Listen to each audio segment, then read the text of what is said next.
Emmett Hargrove, a widowed single father and longtime maintenance technician at Ironbridge Systems, refuses CEO Harper Vance's order to approve an untested safety system during a rushed acquisition, leading her to tell him, "Do as I said or quit." Emmett walks away rather than compromise safety, while COO Bennett Cross secretly pushes the dangerous timeline to secure a lucrative executive position with the acquiring company. As Emmett continues investigating on his own, he discovers critical faults that could cause catastrophic failure, but Bennett manipulates evidence, convinces Harper to terminate him, and suppresses the warnings. Soon afterward, Harper learns from HR Director Adele that her late father secretly trusted Emmett so deeply he gave him a 12% ownership stake in the company years earlier, and had worked alongside him to design its core safety systems. Realizing Bennett deceived her, Harper visits. Emmett apologizes and persuades him to attend the emergency board meeting. There, Emmett exposes Bennett's falsified maintenance records, hidden conflict of interest, and reckless decisions, while Harper presents the financial evidence linking him to the acquisition. Bennett is removed, the merger is renegotiated safely, and Emmett returns as Director of Systems Integrity. Over time, Harper earns back his trust bonds with his daughter Georgia, and their relationship gradually grows from mutual respect into love while preserving the company Walter Vance built. "Do as I said or you can quit." Harper Vance did not raise her voice. She did not need to. The control room went silent. 40 engineers frozen mid-motion, machines humming behind them like an audience holding its breath. Hargrove looked at her for a long moment, said nothing, then closed his laptop. He did not argue. He picked up the black folder beside his keyboard and stood, the chair rolling back an inch on its own. Nobody moved to stop him. Nobody understood yet what he was actually carrying out the door. If you have ever watched someone walk away and known somehow that you were the one who was wrong, stay with this one until the end. 2 weeks earlier, Pittsburgh had not yet turned cold enough for Hargrove to wear the jacket that still hung unworn by his front door. It had belonged to his wife, a habit rather than a garment kept because Georgia liked to see it there when she left for school. He made oatmeal at 6 o'clock every morning, packed her lunch in the same blue box, checked her backpack for the folder that needed signing, and drove 11 minutes to Ironbridge Systems, where his badge read Senior Maintenance Technician, and nobody asked what that title used to mean. Georgia was 8, sharp in the way children get when they have learned early that adults can disappear without warning. She did not remember her mother. Not really. Only a smell of lavender soap and a photograph kept on the refrigerator curling slightly at one corner from 3 years of steam. He never told her more than she asked. She never asked much. That was the arrangement they had built together. Quiet and workable, like most of what built. The house itself told the same story. A workbench in the garage with every tool hung in its outline. A calendar on the kitchen wall with George's soccer practices circled in blue marker, nothing else on it. He had learned the hard way that a life could be run on very little if a person was willing to do the same small things at the same small times every day without asking whether that was enough. At Ironbridge, the arrangement was different. Harper Vance had inherited the company 9 months earlier after her father, Walter Vance, collapsed at his desk on a Tuesday afternoon and never woke up. She had spent those 9 months in rooms full of men who had known her father longer than they had known her. Nodding at things she was expected to already understand, learning to read a balance sheet the way other people learn a second language. Late at night, badly alone, Sterling Reed Holdings wanted to acquire Ironbridge's Control Systems division, and the acquisition came with a deadline. Full migration of the plant safety architecture within 10 days, and verified and signed off before the buyer's technical team arrived to inspect it. The number 10 had followed Harper into 3 consecutive nights of sleep that never quite arrived. 2 board members had already suggested gently in the careful language people use when they mean something less gentle that perhaps the company needed someone with more experience steering it through a transaction this size. Harper had smiled through both conversations and gone home afterward and sat in her car in the driveway for 11 minutes before going inside, not crying, just sitting, letting the engine tick as it cooled. She had grown up watching her father run this company on instinct and stubbornness in roughly equal measure, and she had assumed wrongly that some version of that instinct would simply arrive once the title did. It had not arrived yet. She was beginning to suspect it worked differently than that. Bennett Cross, the company's chief operating officer, had built the timeline himself. He walked Harper through it in a conference room with a view of the river, tapping a laser pointer against slides that promised efficiency growth a future Ironbridge could not otherwise afford. He had known her father for 22 years. He said her name the way people say the names of children they used to babysit, familiar and faintly condescending, and Harper let him because it was easier than fighting a tone nobody else in the room seemed to notice. What he did not put on any slide was the clause in his own contract, the one that activated a payout and a seat on Sterling Reed's executive board the day the deal closed on schedule. He had negotiated it 8 months earlier quietly through a lawyer who did not share an office with Ironbridge's counsel. Had read the migration plan twice before he said anything. Then he walked into Bennett's office unannounced and told him without heat that 10 days was not enough time to test a safety interlock system that controlled pressure valves for the entire East Wing. Bennett told him the schedule was not up for discussion, said it would be eventually one way or another, and left before the conversation could turn into something neither of them could walk back. That was the first time Harper really looked at him. Not the technician's uniform, not the badge clipped crooked to his shirt pocket, but the man underneath it, standing in a doorway, refusing to be moved by a title that outranked his own by 3 levels. She did not know yet what that refusal was going to cost either of them. She asked Bennett about him afterward mildly in the elevator. Bennett waved a hand. "Harrow's been here longer than the carpet," he said. "Good with valves. Not much for the bigger picture." Harper filed the description away without quite believing it, the way she'd learned to file away most things Bennett told her in passing. The meeting where it happened was supposed to be routine, in a project status review with the operations team crowded into the control room because the main conference room was already booked for something with the buyer's attorneys. Bennett presented the revised faster timeline as though it were already settled, as though the room's presence was a formality. Standing near the back with his arms crossed, said, "It wasn't safe." Bennett said safety was not his department's concern this quarter, and somebody near the front laughed uncomfortably and stopped. Harper had not planned to say anything.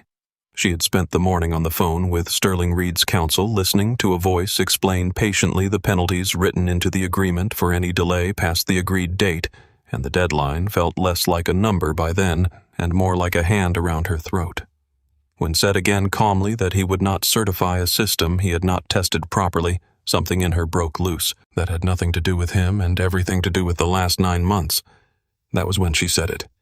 "Do as I said or you can quit." She watched something shift behind his eyes, not anger, something closer to disappointment, and she almost took it back.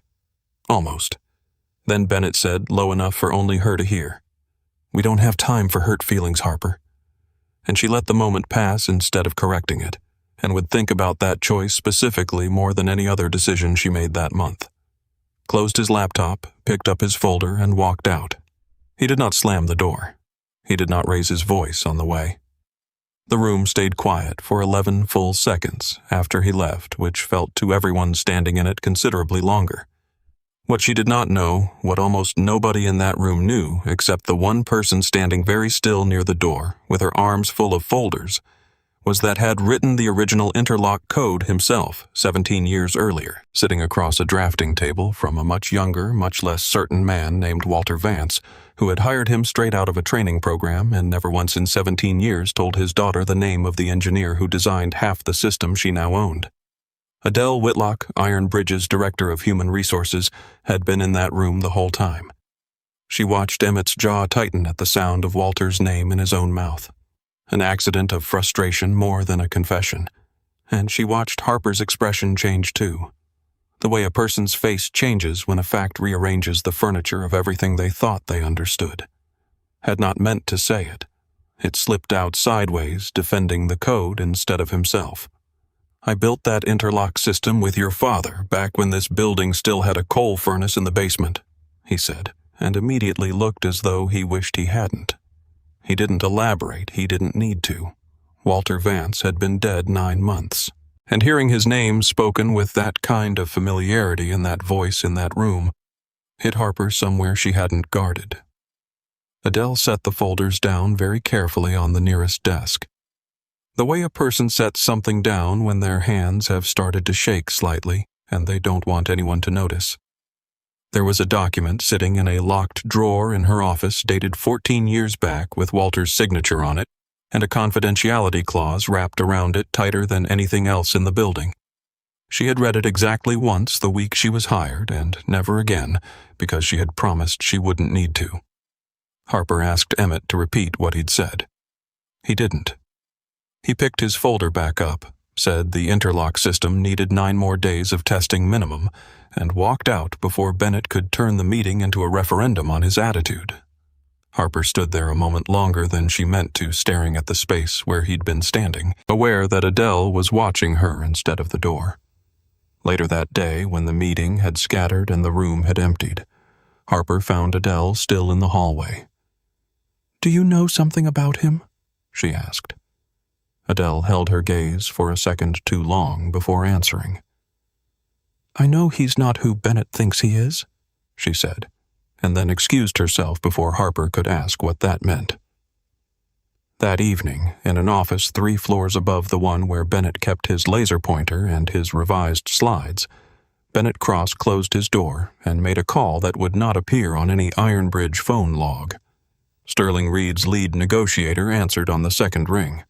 Bennett confirmed the 10-day timeline was still holding, confirmed his own executive placement was still contingent on it, and hung up before either of them said anything that could later be quoted back to him in a deposition neither man yet imagined would exist. He did not mention Hargrove by name. He had already decided the man was a problem he would solve without needing anyone's permission, least of all Harper's. The next morning a memo arrived in his inbox signed by Bennett, reducing the testing window to 5 days and instructing all safety sign-offs to route through Bennett's office directly instead of the standard chain that had existed since before either of them worked there. Read it twice at his kitchen table while Georgia ate cereal across from him, humming something from a cartoon he didn't recognize, swinging her feet under the chair because they didn't reach the floor yet. He did not say anything to her about it. He never brought Ironbridge home if he could help it. At work, he replied to the memo with 4 words. Testing continues as scheduled. He copied nobody. He knew the moment he sent it that this was the kind of small refusal that eventually stops being small. The kind that either gets forgotten or gets remembered at exactly the wrong time. Harper found the exchange forwarded to her inbox by Bennett with a note attached. "This is the insubordination I mentioned." She read as 4 words 3 times. They didn't read like insubordination to her. They read like a man standing exactly where he'd said he would stand, and refusing to be talked into standing anywhere else. She almost walked down to the control room floor to talk to him directly. She got as far as the elevator before Bennett caught her in the hallway with 2 board members trailing behind him, already talking about quarterly projections. And the moment closed over like water closing over a stone. That night stayed late running diagnostics nobody had asked him to run, checking valve responses against decade-old baseline data, because the new schedule didn't allow for a second look and he intended to give it one anyway, alone on his own time with the plant floor, lights dimmed to half and the hum of machinery the only company he had. Harper stayed late too. 2 floors up, staring at a spreadsheet Bennett had built to justify the accelerated timeline, and finding for the first time a column of numbers that didn't add up the way they should have. She didn't know what she was looking at yet. She only knew it made her uneasy in a way the deadline itself hadn't. The particular unease of noticing a door left slightly open in a house she'd thought was locked. George's school held a Friday assembly that week, the kind with construction paper decorations and a stage too small for the choir crowded onto it, risers creaking under 20 pairs of restless feet. Sat in a folding chair near the back phone, silenced, watching his daughter mouth the words to a song about kindness. She'd been practicing in the shower for a month off-key and completely unbothered by it.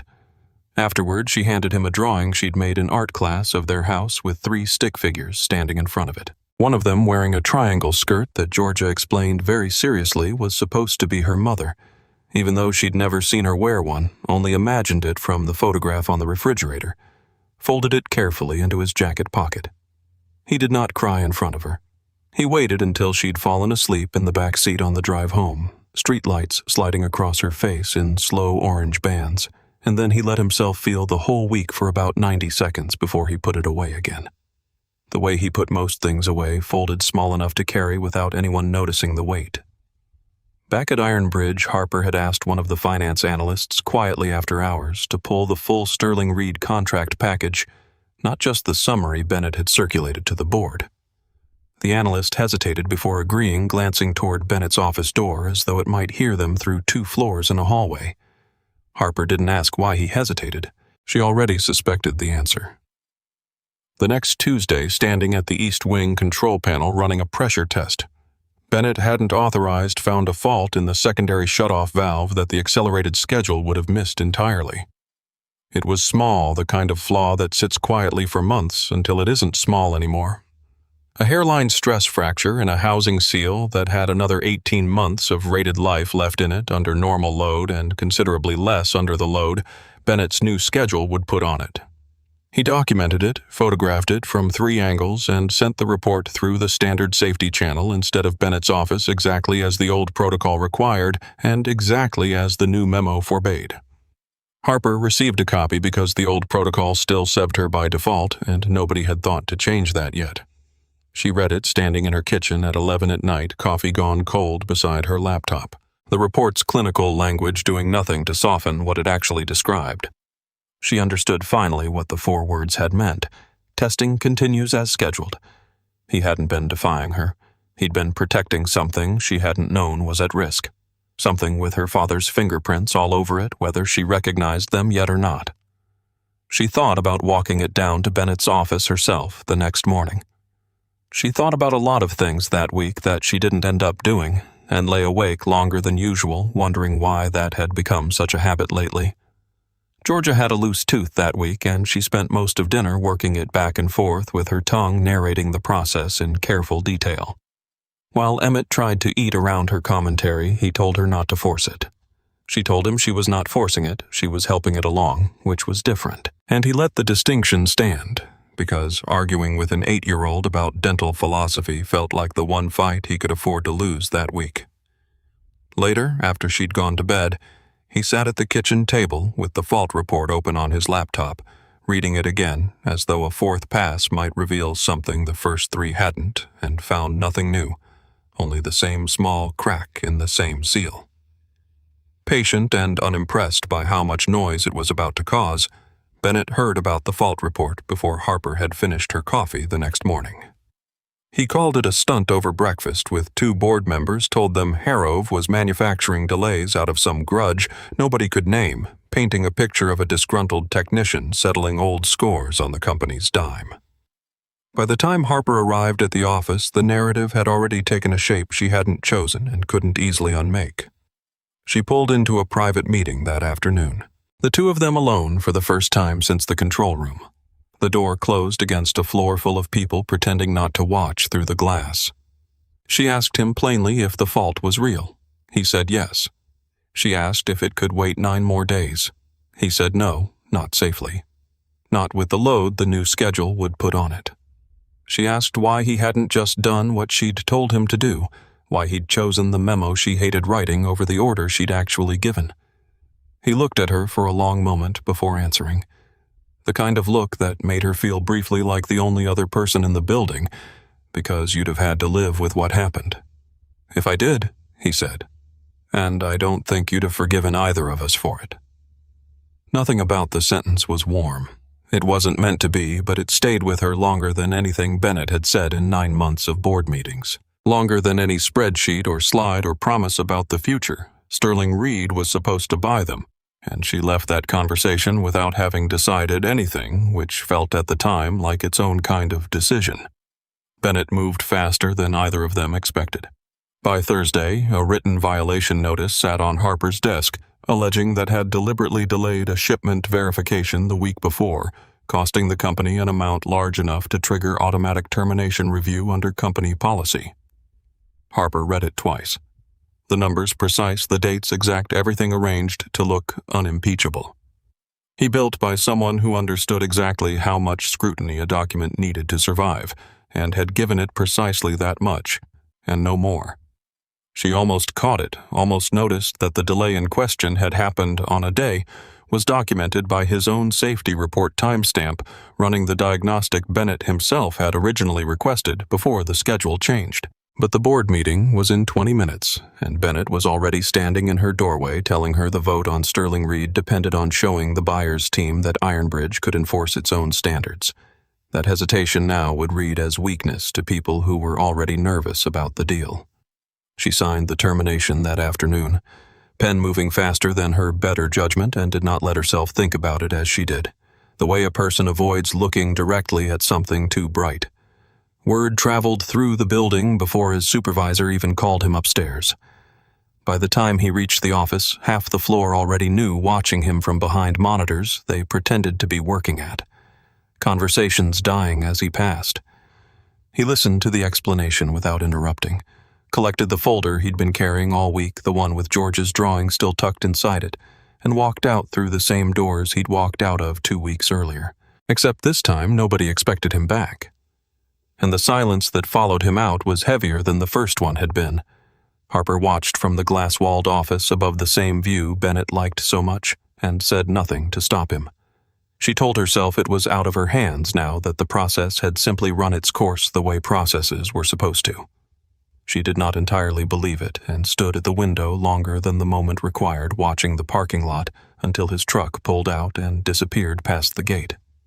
Adele had joined Ironbridge 14 years earlier as a junior personnel coordinator and hired by Walter Vance himself in an interview that had lasted 11 minutes and consisted mostly of him asking whether she could keep a secret without needing to know why. She had said yes mostly because she needed the job and had spent the next 14 years discovering that Walter meant it literally, that the folder he handed her that first month was meant to sit in a drawer indefinitely unopened, unmentioned. A small locked weight she carried through every promotion and reorganization the company went through without him. She had never once regretted agreeing to it. She had more than once wondered what would happen the day it finally mattered. That evening, 3 floors above the empty control room, Adele Whitlock's phone rang.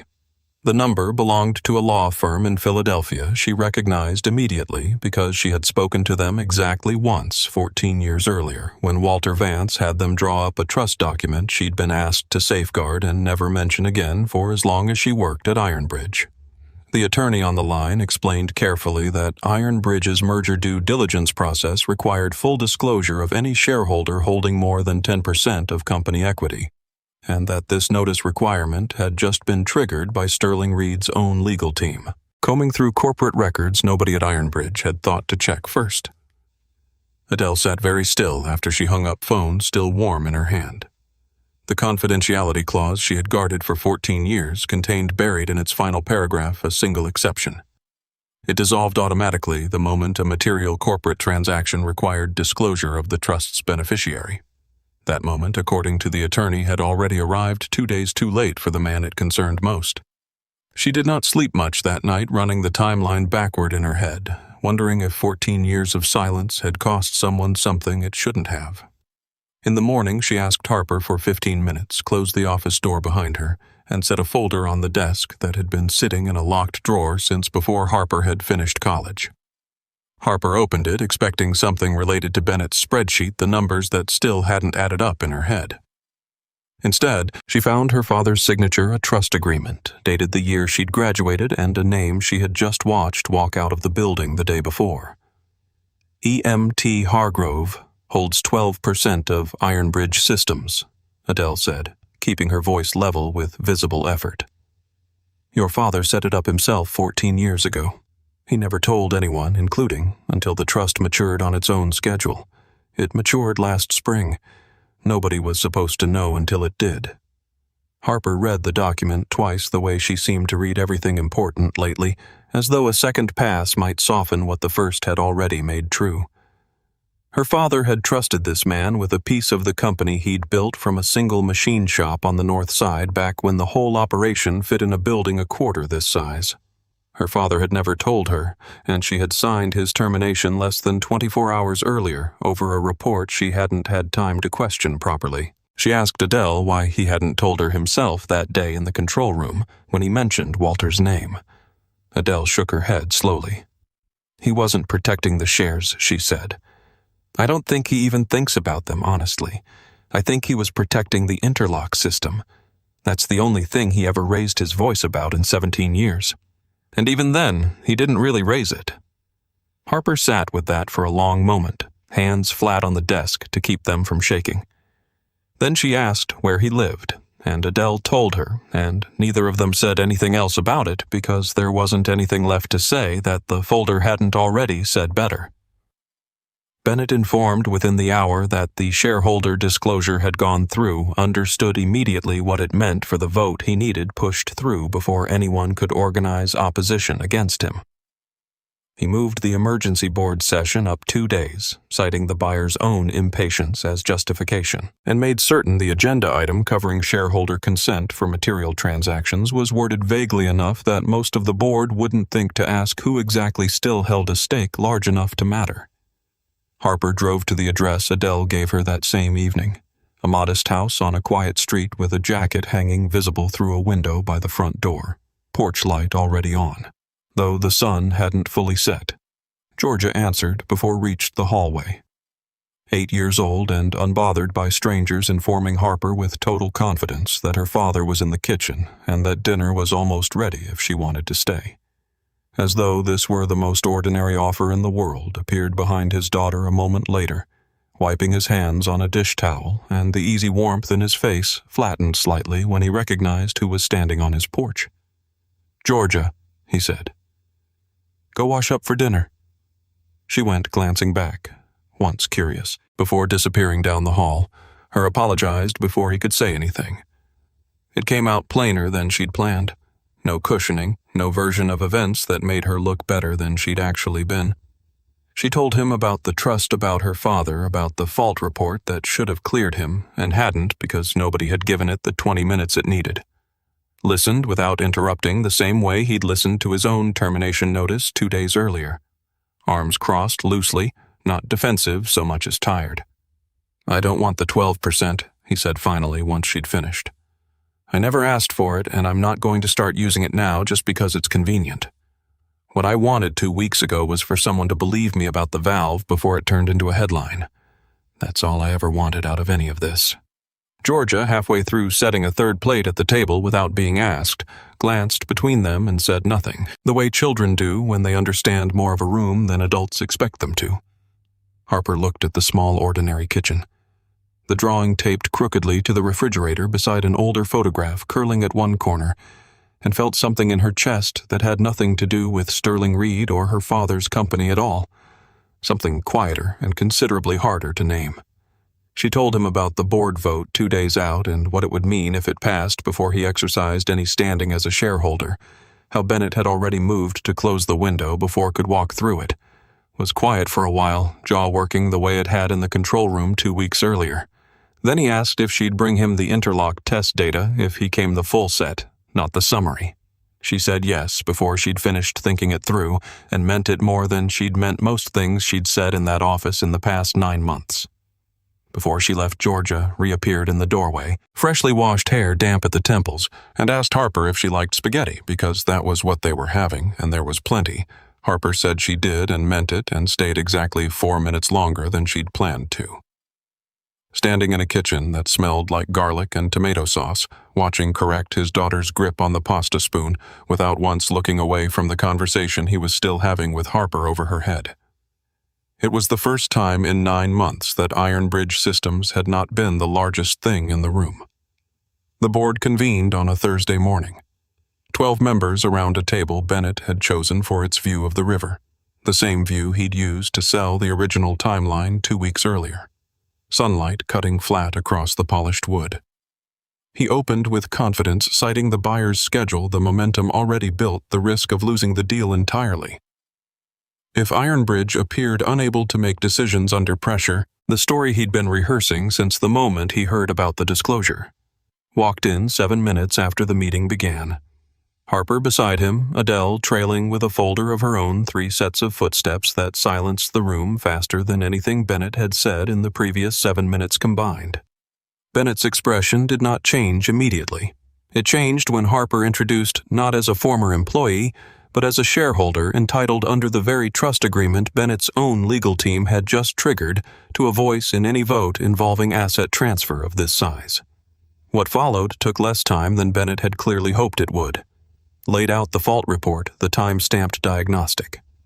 The termination notice built on numbers that didn't match his own documented location that day, setting each document on the table in the order that made the contradiction impossible to miss. Adele confirmed the trust's authenticity and the date it had matured, her voice steady now in a way it hadn't been the night before. Harper, watching Bennett's composure fracture across the table, produced the spreadsheet she'd found weeks earlier, the column of numbers that hadn't added up, now cross-referenced against a Sterling Reed executive offer letter. Adele had found buried in the same discovery documents that surfaced the trust a letter with Bennett's name and a start date contingent on deal closure, written in language nobody could later claim was ambiguous. Bennett tried briefly to argue his way through it, calling the offer letter routine, calling the fault report a misunderstanding blown out of proportion by people who didn't understand engineering timelines.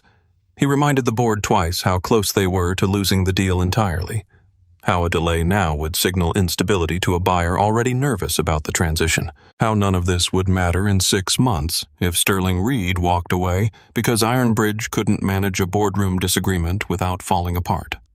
For a moment, watching 2 of the younger board members glance at each other, he seemed to think it might still work. It did not. Nobody at the table believed him by the time he finished the sentence. And one of the older board members, a woman who had served alongside Walter Vance for over a decade and remembered exactly what kind of company he'd meant to build, asked him flatly whether he intended to keep talking or let the room vote. The board voted 9-3 to suspend him pending a full review, and 2 security staff walked him out through the same doors had walked through twice already. At the door, he turned back long enough to tell Harper she'd regret choosing a maintenance technician over the deal that would have saved the company's future. His voice carrying down the hallway after the door had already started to close. Nobody answered him. The door closed the rest of the way on its own weight, and the room exhaled all at once, the way a room does after holding something too long. The weeks that followed moved slower than the 2 before them in the particular way that recovery always does after a crisis resolves itself and the adrenaline has nowhere left to go. Bennett's severance and departure were handled through legal channels, quiet and final, with no headline attached to either the kind of ending that mattered enormously to the people inside it and barely registered anywhere else. The Sterling Reed deal was renegotiated on a longer, safer timeline.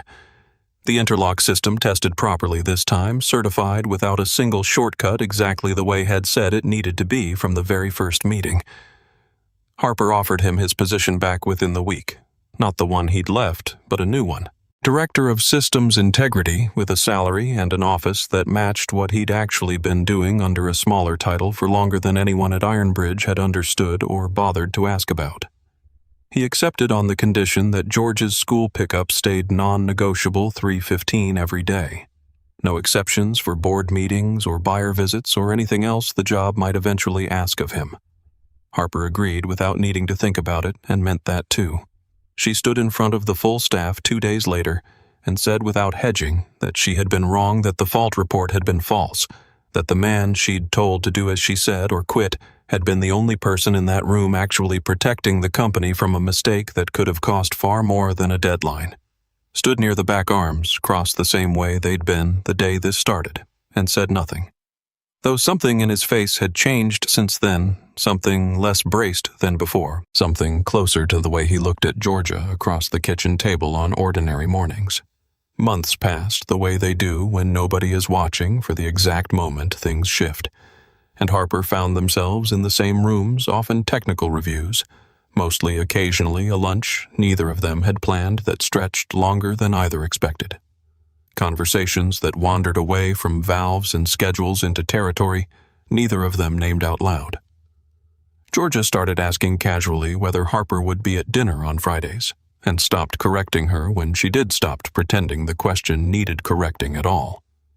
Adele watched it happen from her office down the hall, satisfied in a way that had nothing to do with corporate compliance, and told no one the way she'd kept quiet about things for 14 years already, and had gotten by now rather good at it. Georgia lost the tooth eventually on a Wednesday over a piece of toast and insisted on showing it to Harper the next time she came by, holding it up between two fingers with the particular pride children reserved for small, violent achievements. Harper admired it appropriately gravely the way the moment seemed to require, and watched the two of them from across the kitchen with an expression he didn't bother trying to arrange into anything more careful than what it actually was. Nobody made an announcement. There wasn't a moment either of them could point to and call the beginning. It simply accumulated the way trust does when it isn't rushed. One small ordinary evening at a time, one dinner, and then another. One Friday that became most Fridays until the accumulation was simply the shape of their lives, and neither of them could remember exactly when it had started being that way. On a late afternoon in October, the two of them stood by the window of the office that used to be Bennett's The City, going gold and then gray as the sun dropped behind the bridges. The company was named for the river catching the last light in long orange threads. Harper didn't say anything about the 12% or the trust or her father, who would have liked this view. She thought, though maybe not as much as the two people standing in front of it now liked it. Neither of them had been looking for this. Neither of them looked back.